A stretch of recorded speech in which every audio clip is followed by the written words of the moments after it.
আসসালামু আলাইকুম বন্ধুরা, ট্রান্সফরমেশন অফ নাউন নিয়ে আমি আবার আপনাদের সামনে উপস্থিত হয়েছি। আজকে আপনাদেরকে দেখাবো কিভাবে কালেকটিভ নাউন কমন নাউন হয় এবং কমন নাউন আবার কিভাবে অ্যাবস্ট্রাক্ট নাউন হয়। আমরা প্রথম সেন্টেন্সে খেয়াল করি। তো প্রথম সেন্টেন্সে টিমস, এটা ছিল কালেকটিভ নাউন। কালেকটিভ নাউনের পূর্বে সংখ্যাবাচক অ্যাডজেক্টিভ বসিয়ে সেটাকে কমন নাউন করা হয়ে গেছে।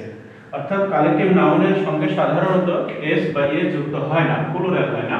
তবে কালেকটিভ নাউনকে যখন সংখ্যাবাচক এক্সপ্রেশন এবং তার সাথে এস বা এ যুক্ত করে প্লুরাল করা হয় তখন সেটা কমন নাউন হয়ে যায়। অতএব এটা হচ্ছে কমন নাউন। দ্বিতীয় সেন্টেন্সটা লক্ষ্য করুন। There are 5 groups in the political party. There are 5 groups in the political party. গ্রুপটা আগে ছিল হচ্ছে কালেকটিভ নাউন, কিন্তু এখানে সংখ্যাবাচক এক্সপ্রেশন হয়ে বসছে 5 এবং গ্রুপের সঙ্গে এস যুক্ত করে প্লুরাল করা হয়েছে। অতএব এই গ্রুপটা এখানে হয়ে গেছে হলো কমন নাউন। তাহলে কমন নাউন কালেকটিভ নাউন থেকে কিভাবে আসছে? তাদের পূর্বে সংখ্যাবাচক এক্সপ্রেশন বসছে এবং তার সাথে এস বা এ যুক্ত হয়ে প্লুরাল হয়ে কালেকটিভ নাউন থেকে কমন নাউন আসছে। বন্ধুরা, এবার আমরা 3 নম্বর সেন্টেন্সটা খেয়াল করি। যে the fox in the man will come out one day, অর্থাৎ লোকটির মধ্যে যে চালাকি সেটা একদিন বের হয়ে আসবে। এখানে ফক্স বলতে কোনো শিয়ালকে বোঝানো হয়নি।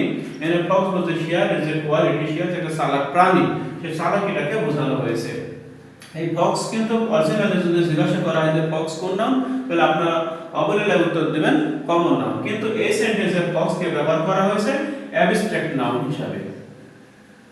অ্যাবস্ট্রাক্ট নাউন হিসাবে, কারণ the fox in the man, লোকটির মধ্যে চালাকি অর্থাৎ মানুষটির মধ্যে যে চালাকি সেটাকে বোঝানো হয়েছে। ওইরকম ভাবে পরবর্তী সেন্টেন্সে 4 নম্বর সেন্টেন্সে প্যাট্রিয়ট, প্যাট্রিয়ট কিন্তু কমন নাউন। তো কমন নাউন কিন্তু এখানে হয়ে গেছে অ্যাবস্ট্রাক্ট নাউন। এখানে বলা হচ্ছে the patriot in the students has arised, অর্থাৎ ছাত্রছাত্রীদের মধ্যে দেশপ্রেম জেগে উঠেছে। তো ছাত্রছাত্রীদের মধ্যেকার দেশপ্রেম, এখানে ছাত্রছাত্রীদেরকে দেশপ্রেমিক না বলে দেশপ্রেম জেগে উঠেছে, তার মানে অলরেডি তারা দেশপ্রেমিকের গুণাগুণ অর্জন করেছে, তাই তাদের মধ্যে এটা জাগ্রত হয়েছে। অতএব প্যাট্রিয়টটা এখানে হচ্ছে অ্যাবস্ট্রাক্ট নাউন। অ্যাবস্ট্রাক্ট নাউন অর্থাৎ কমন নাউন দ্বারা যদি কোনো নির্দিষ্ট বা কোনো একটা নামকে না বুঝে যদি ওই গুণকে বোঝায় তাহলে সেটা অ্যাবস্ট্রাক্ট নাউন হয়ে যায়। যেমন প্যাট্রিয়ট, এখানে কোনো দেশপ্রেমিককেও বোঝানো হয়নি, ফক্স বলতে কোনো শিয়ালকেও বোঝানো হয়নি।